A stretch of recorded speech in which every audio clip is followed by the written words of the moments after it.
Hi there! Today's lesson is all about maps. A map is a representation of the Earth's features on a flat surface.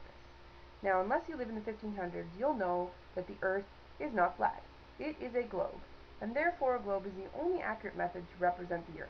However, having small representations of the Earth are a little inconvenient for us to carry, so instead we use maps because they exist as nice flat pieces of paper or in our smartphones. Maps have a few basic elements. First of all, you must always have a title on your map. Otherwise, you won't know what it's a map of. It identifies the area shown, the topic, and the purpose or the focus of a map. Legend is something that you would use in order to define the meaning of symbols or colors on your map.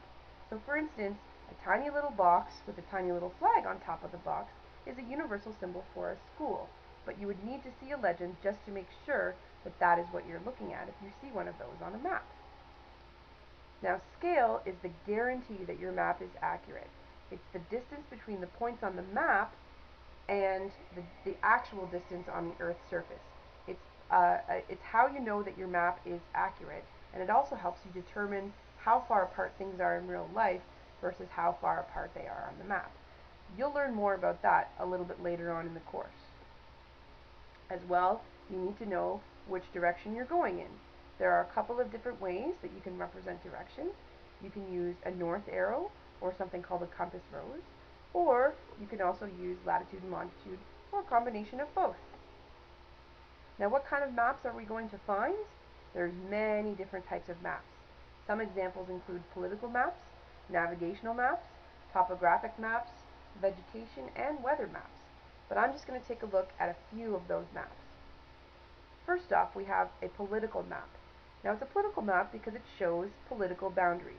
You'll notice that this map that you're looking at right now of Canada does not show any mountains or prairies or ice caps or water or anything like that. It indicates only boundaries, major cities, and occasionally you will find bodies of water.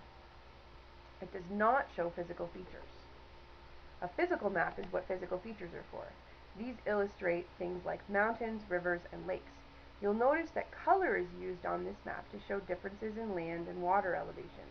For instance, on the west coast, the Rocky Mountains, which are the postcard picture of Canada, are represented as more of an orange color, whereas low-lying areas are green, and middle of the road areas are sort of a beigey yellow color, and you can see the change between those colors.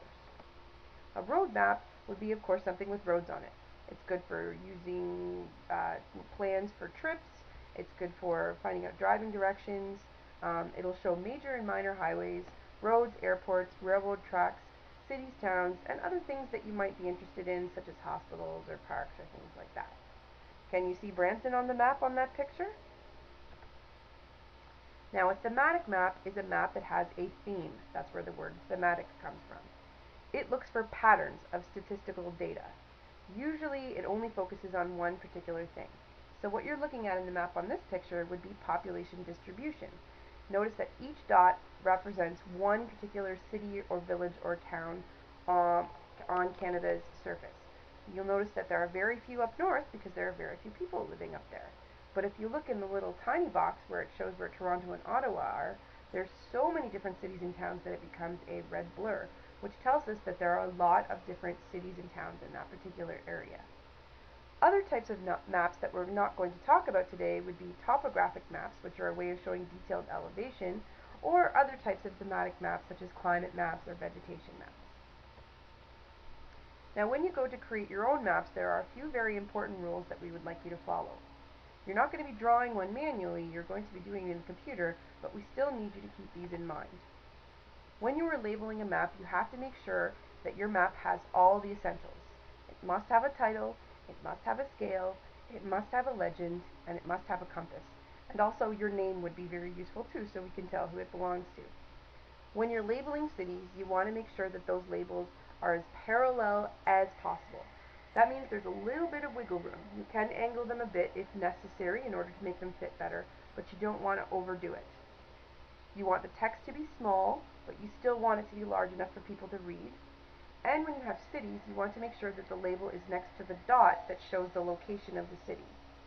You also want to make sure that that label is as close to that dot as possible.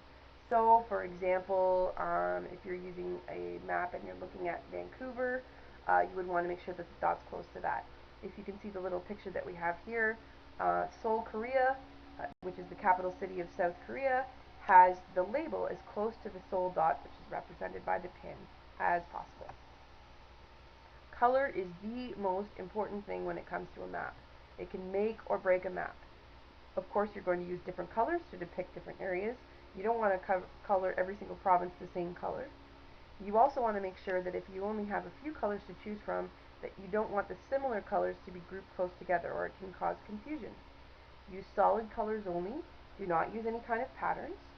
Definitely don't use white and black as colors. Black is for labels. White might maybe be for an ice cap or something like that, but never a color on a map. And blue should only be used to indicate water. Now, if you're really with it, you'll notice that that rule was broken when we were looking at a certain type of map further back in the lesson.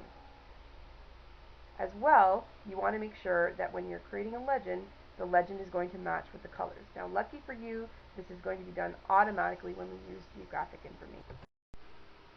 So that's all for our lesson today on maps.